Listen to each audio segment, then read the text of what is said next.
اللهم صل على سيدنا ومولانا محمد وعلى آل سيدنا ومولانا محمد وبارك وسلم عليه. أعوذ بالله من الشيطان الرجيم. بسم الله الرحمن الرحيم. إذا جاء نصر الله والفتح ورأيت الناس يدخلون في دين الله أفواجا فسبح بحمد ربك واستغفره إنه كان توابا. صدق الله مولانا العظيم وبلغنا رسوله النبي الأمي الأمين الكريم ونحن على ذلك لمن الشاهدين والشاكرين والحمد لله رب العالمين. السلام علیکم ورحمۃ اللہ تعالی وبرکاتہ۔ ہمارے آج کے درس کا آغاز سورت النصر جو کہ مدنی سورت ہے، اس کا نمبر 110 ہے، اور یہ بہت ہی مختصر سورت ہے جو 3 آیات پر مشتمل ہے، لیکن اپنے مضامین کے لحاظ سے اور اس کا حضور پاک صلی اللہ علیہ وسلم کی سیرت کے ساتھ اور اسلام کی تاریخ کے ساتھ بہت ہی گہرا تعلق ہے۔ اس کا ایک نام تو النصر ہے، ایک نام الفتح ہے، اور ایک نام التودیع ہے۔ تو النصر کے معنی تو کامیابی کے ہوتے ہیں، وکٹری کے ہوتے ہیں، اور الفتح جس کا ذکر آیا ہوا ہے اس کے معنی ہوتے ہیں کامیابی کے، اور اللہ تبارک و تعالیٰ کی طرف سے رحمتوں کے دروازے کھلنے کے۔ اور اسی طریقے سے آپ قرآن پاک کی جو پہلی صورت ہے الفاتحہ، اس کو الفاتحہ کہتے ہیں کہ وہ اوپننگ چیپٹر ہے۔ اور اس صورت کو التودیع کیوں کہا گیا ہے؟ یہ الوداع سے ہے۔ الوداع میں ہوتا ہے کہ آپ کسی کو فیئر ویل کہتے ہیں اور آپ ان کو خدا حافظ کہتے ہیں، تو اس کو التودیع کے نام سے کیوں موسوم کیا گیا ہے کہ یہ وہ صورت ہے کہ جس کے نازل ہونے کے بعد حضور پاک صلی اللہ علیہ وسلم سے اس میں اشارتاً اللہ تبارک و تعالیٰ نے کہا کہ آپ کا جو مشن تھا زندگی کا وہ کمپلیٹ ہو چکا ہے، اور آپ کا اب اس دنیا سے رخصتی کا وقت آ پہنچا ہے۔ اور پھر اس میں اللہ تبارک و تعالیٰ نے بشارتیں بھی دی، اور حضور پاک صلی اللہ علیہ وسلم سے بھی کچھ کام کرنے کو کہا، جس کے بارے میں بہت ساری احادیث جو ہے وہ منقول ہے۔ تو یہ صورت کب نازل ہوئی، اس کے متعلق مختلف اقوال ہیں۔ ایک قول یہ ہے کہ یہ فتح مکہ کے اوپر نازل ہوئی، لیکن یہ بعید از قیاس ہے، کیونکہ فتح مکہ اور حضور پاک صلی اللہ علیہ وسلم کے حجۃ الوداع میں 2 سال کا عرصہ ہے، جبکہ ایک دوسری رائے یہ ہے کہ یہ حجۃ الوداع کے موقع پر نازل ہوئی، اور یہ آخری صورت کہلاتی ہے، ایون دو کہ اس کے بعد کچھ دوسری آیات بھی جو ہیں وہ نازل ہوئی۔ تو اس کے بارے میں یہ کہا گیا ہے کہ ایام تشریق میں نازل ہوئی، اور حضور پاک صلی اللہ علیہ وسلم نے جو اپنا مشہور خطبہ دیا، اور پھر امام بہقی حضرت عبداللہ بن عباس رضی اللہ تعالیٰ عنہ سے روایت کرتے ہیں کہ جب یہ صورت نازل ہوئی تو اللہ کے رسول صلی اللہ علیہ وسلم نے حضرت Fatima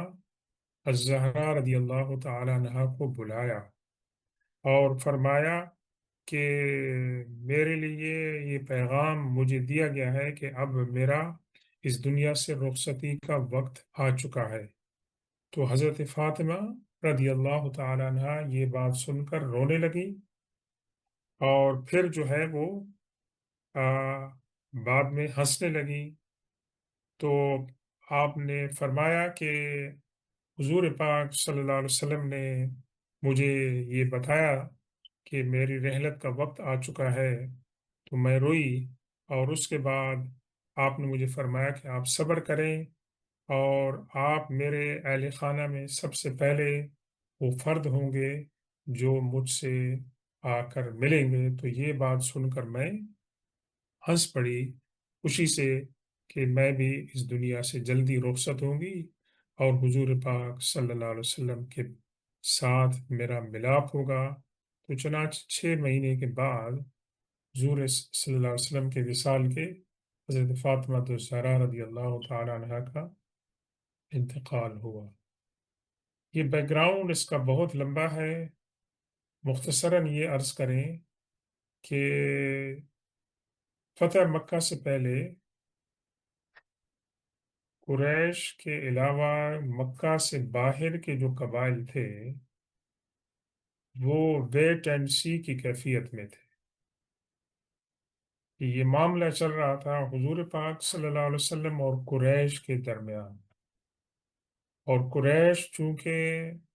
being the کسٹوڈینس of the کعبہ ان کی ایک لیڈنگ پوزیشن تھی عربک پیننسلا میں، تو کچھ لوگ ایک تو قریش سے ڈرتے تھے کہ اگر انہوں نے اسلام کو مان لیا ابھی، قریش ان کے ساتھ کیا سلوک کریں گے۔ دوسرا یہ تھا کہ ہو سکتا ہے نعوذ باللہ ثم نعوذ باللہ حضور پاک صلی اللہ علیہ وسلم کی دعوت ناکام ہو جاتی ہے، تو پھر جو ہے ہمارا کیا حشر ہوگا۔ تو یہ چند وجوہات تھیں کہ جو بہت سے قبائل کو فوری طور پر اسلام قبول کرنے میں ہچکچاہٹ محسوس کرتے تھے۔ جب مکہ فتح ہو گیا اور قریش نے سرنڈر کر دیا، تو اس کے بعد جو سال آیا اس کو عام الوفود کہتے ہیں، دا ایئر آف ڈیلیگیشنز، کہ وفد کے وفد حضور پاک صلی اللہ علیہ وسلم کے پاس آنا شروع ہوئے، اور انہیں اسلام قبول کرنا جو ہے وہ شروع ہوا۔ تو گویا عربک پیننسولا میں اسلام کی پولیٹیکل اتھارٹی جو ہے وہ اسٹیبلش ہو گئی، اور اسلام کے سامنے کوئی ریزسٹنس، کوئی مخالفت جو ہے وہ نہیں رہی۔ تو ایک لحاظ سے حضور پاک صلی اللہ علیہ وسلم کا جو مشن تھا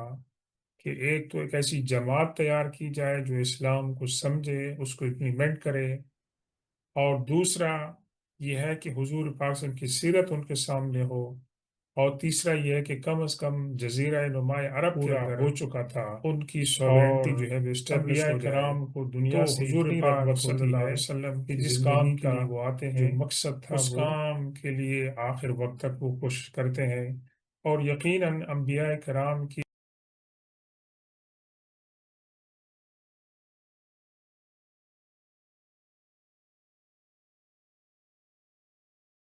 تاریخ میں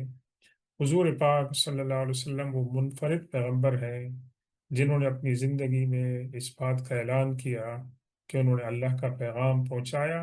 اور لوگوں نے اقرار کیا کہ آپ نے اللہ کے پیغام کو ہمارے تک پہنچا دیا۔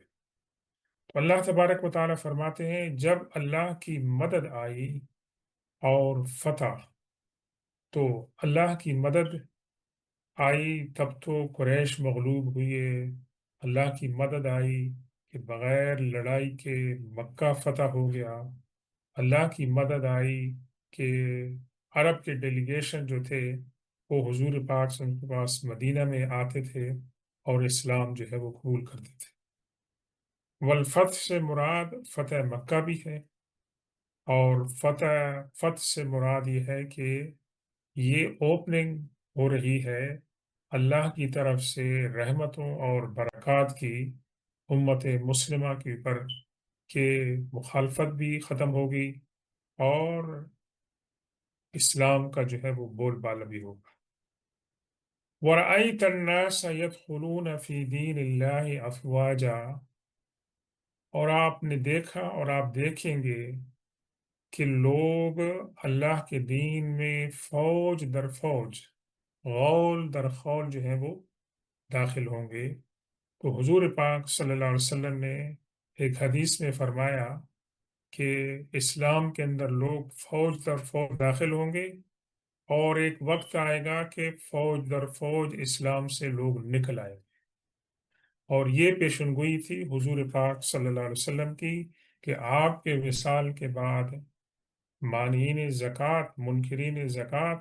اور منکرین ختم نبوت جو ہیں، ان کے فتنے کی وجہ سے آ، کئی ہزار لوگ جنہوں نے اسلام کا اقرار کیا تھا وہ اسلام سے جو ہے وہ پھر گئے تھے۔ تو یہ اللہ کی طرف سے اور اللہ کے پیغمبر صلی اللہ علیہ وسلم کی طرف سے یہ پیشن گوئی تھی،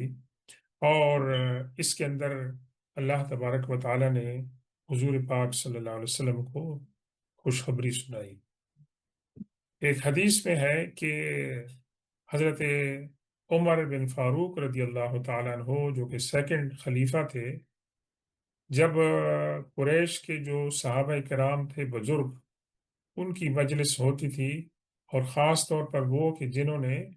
بدر کی لڑائی میں شرکت کی تھی، جب آپ ان کو ملاقات کے لیے بلاتے تھے تو اس میں عبداللہ بن عباس رضی اللہ تعالیٰ عنہ کو بھی بلاتے تھے۔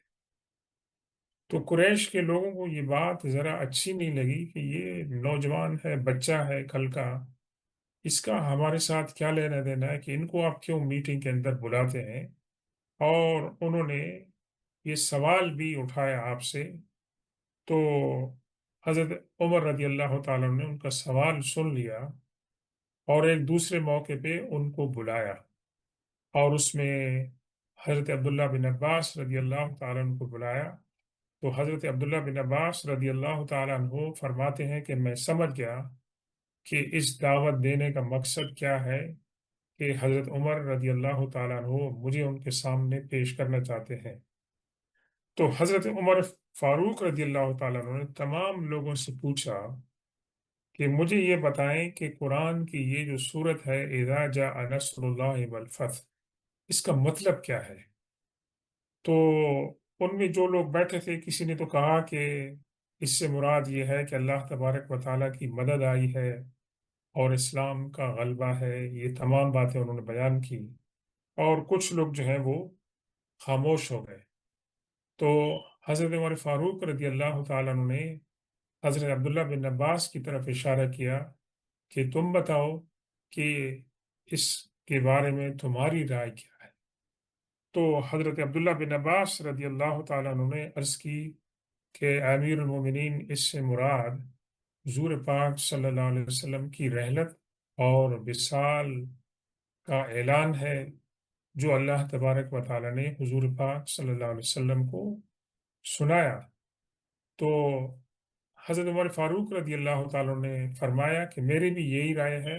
جو آپ نے کہا ہے، اور اس سے زیادہ میں کچھ نہیں کہتا ہوں۔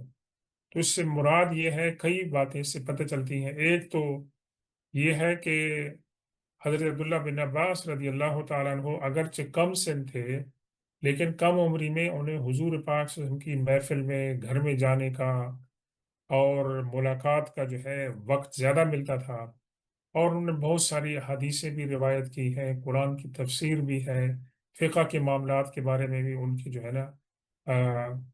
بیانات ہیں۔ تو وہ اس بات کو سمجھتے ہیں۔ اور ایک دوسری روایت میں ہے کہ حضور پاک صلی اللہ علیہ وسلم نے جب یہ آیت، یہ صورت تلاوت کی جس میں کہ حضرت عمر، حضرت بکر اور بڑے بڑے صحابہ کرام موجود تھے، تو حضرت عبداللہ بن عباس رضی اللہ تعالیٰ عنہ کے والد، حضور صلی اللہ علیہ وسلم کے چچا حضرت عباس رضی اللہ تعالیٰ عنہ رونے لگے۔ دوسرے لوگ مسکرا رہے تھے کہ اس کے اندر خوشخبری ہے، تو وہ رونے لگے کہ اس کے اندر حضور پاک صلی اللہ علیہ وسلم کے وصال کا جو ہے وہ اعلان ہے۔ تو یہ جو ہے اس کو اس لیے صورت التودیع جو ہے وہ کہتے ہیں۔ اس کے بعد اللہ تبارک و تعالیٰ نے ان نعمتوں کا ذکر کرنے کے بعد حضور پاک صلی اللہ علیہ وسلم کو کیا حکم دیا؟ آپ کو حکم دیا کہ آپ جو ہے کیا کریں؟ فسبح بحمد ربک واستغفرہ انہ کان توابا۔ آپ اللہ تبارک و تعالیٰ کی تسبیح بیان کریں، اللہ تبارک و تعالیٰ کی حمد بیان کریں، اس کا شکر ادا کریں، اور تیسری بات یہ ہے کہ بھی آپ اللہ تبارک و تعالیٰ سے مغفرت کا سوال کریں۔ بے شک اللہ تبارک و تعالیٰ جو ہے وہ توبہ قبول کرنے والا ہے۔ آ، اس کے بارے میں جو ہمیں پتہ چلتا ہے کہ آخری یہ صورت ہے، اور اس کے علاوہ آ، مثال کے طور پر ہم پڑھتے ہیں سورہ مائدہ کی یہ آیت،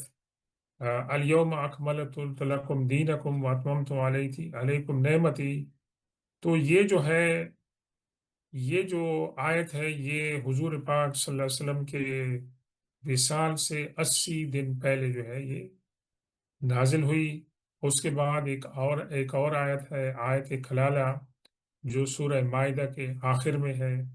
اس کے بارے میں تو وہ جب نازل ہوئی تو اس وقت حضور پاک صلی اللہ علیہ وسلم کی زندگی کے 50 دن جو ہے وہ باقی رہ گئے تھے۔ پھر سورہ توبہ کی آخری آیت لقد جاءکم رسول من انفسکم جب نازل ہوئی، تو اس کے بعد حضور پاک صلی اللہ علیہ وسلم کی زندگی کے عمر شریف کے یعنی 35 دن جو ہے وہ باقی رہ گئے تھے۔ اور پھر سورہ بقرہ کی یہ آیت اتقوا یوما ترجعون فیہ الی اللہ، تو اس کے بعد 21 جو ہے وہ دن بعد یہ جو ہے ہوئی، اور ایک روایت میں ہے کہ اس کے 7 دن کے بعد حضور پاک صلی اللہ علیہ وسلم کا جو ہے وہ وصال ہو گیا۔ تو اس میں جو اہم بات یہ ہے کہ یہ تو ٹائم ہے سیلیبریشن کا، کہ اسلام کو فتح نصیب ہوئی، حضور پاک صلی اللہ علیہ وسلم کی کامیابی ہو گئی۔ تو اب یہ سیلیبریشن کس انداز سے جو ہے وہ کی جائے؟ تو اللہ تبارک و تعالیٰ نے حضور پاک صلی اللہ علیہ وسلم کو کیا فرمایا کہ آپ جو ہیں اللہ تبارک و تعالیٰ کی تسبیح کریں، سبحان اللہ، بحمد رب کا، اپنے رب کی حمد کریں، الحمدللہ یعنی شکریہ ادا کریں، واستغفر ہو، اور اللہ تبارک و تعالیٰ سے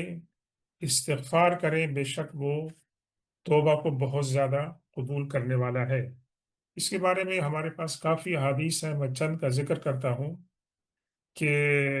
حضرت عائشہ صدیقہ رضی اللہ تعالی عنہا سے روایت ہے کہ حضور پاک صلی اللہ علیہ وسلم اپنی زندگی کے آخری دنوں میں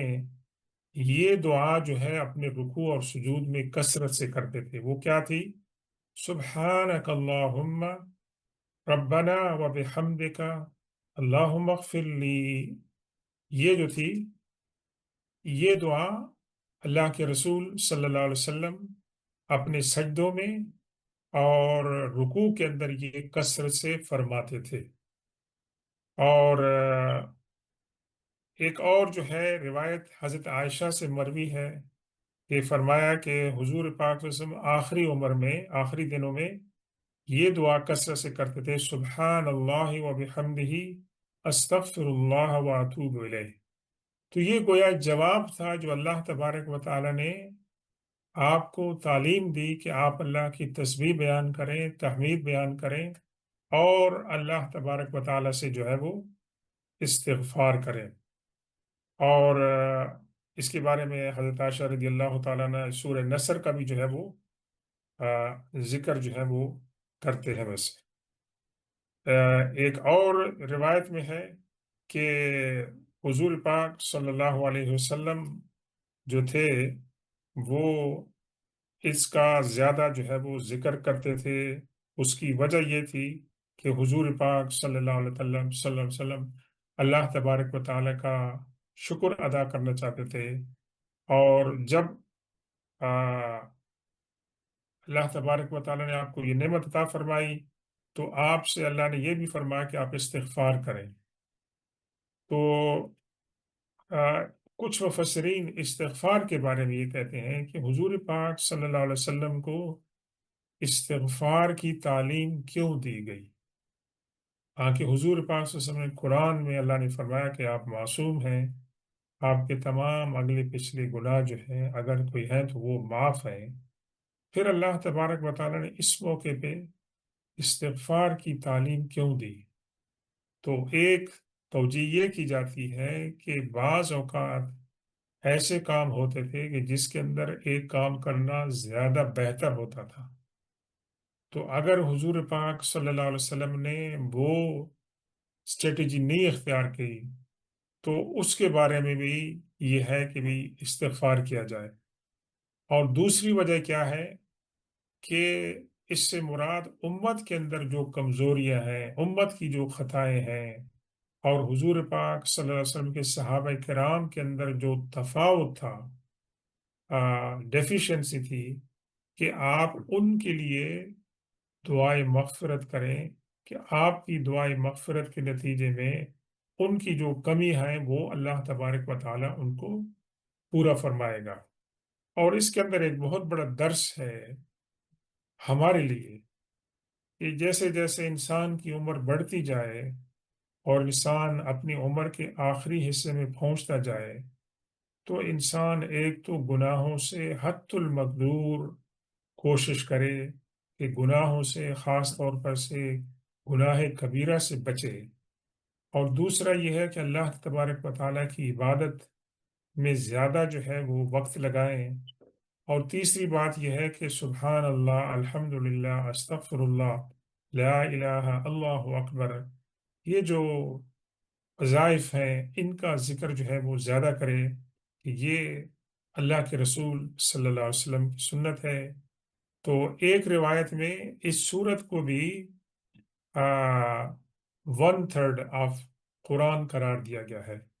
تو اس سورت کا پڑھنا جو ہے اب وہ باعث اجر و ثواب بھی ہے، اور اس کے اندر بہت سارے جو ہے وہ معانی ہیں اور برکتیں ہیں اور حکمتیں ہیں۔ اللہ تبارک و تعالی ہمیں اس صورت کو سمجھنے اور اس پر عمل کرنے کی توفیق عطا فرمائے۔ سبحان ربک رب العزت عما یصفون وسلام علی المرسلین والحمد للہ رب العالمین۔